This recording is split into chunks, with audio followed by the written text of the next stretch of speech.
Changu, you stole my idea. So favorite games is a tough one for me because I don't really play that many games anymore. I'm more into puzzles, logic puzzles and word puzzles and that kind of thing more than games. But one game that I really used to like and that I kind of miss is Egyptian Rat Screw. I swear it's real, you can look it up. It's a card game, kind of like a more complicated version of Slapjack. So it's one of those games where you have to take off your rings beforehand because it can get kind of violent. In high school, my friends and I used to play this game all the time at study hall and at parties and stuff. And it was just a fun time. I guess we were all kind of violent people and we just liked slapping each other. One of the things I really liked about that game was the fact that aside from having good reflexes, it really didn't require a lot in the way of strategy or planning. Because I have a philosophy when it comes to games in that I prefer games of chance to games of strategy.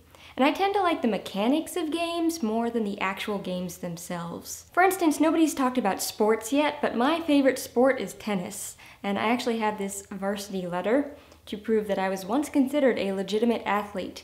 But I hated being on the tennis team because I really didn't like playing games and matches. I was never one of those really aggressive and strategic people. I liked hitting the ball around, but I really didn't like playing games and keeping score and, you know, being ranked and all that. Or on Monday, Andrew mentioned Zelda, and I think Ocarina of Time is a fantastic game. Like, I love the whole world of Zelda, you know, running around, doing different tasks and errands, and exploring the world and talking to people and the way that different events kind of lead to other events, and it's a very cool setup in a very cool world. But when it comes to practical game things like beating bosses or doing those timed challenges, horse races and all that crap, I can never get through a game like that because that kind of stuff stresses me out.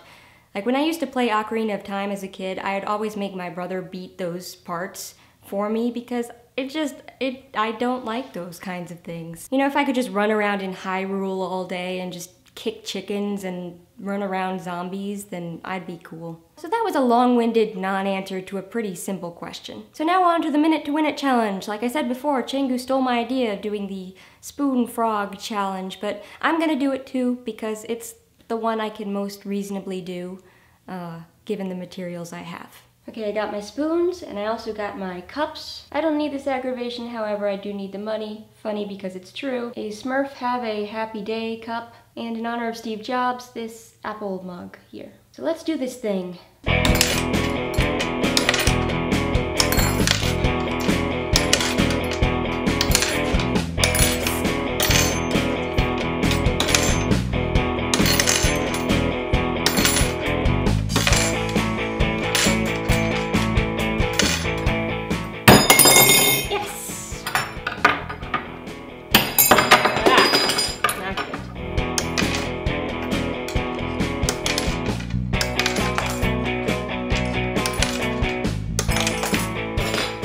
Going now.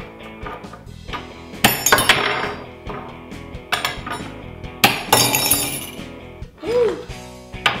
One more.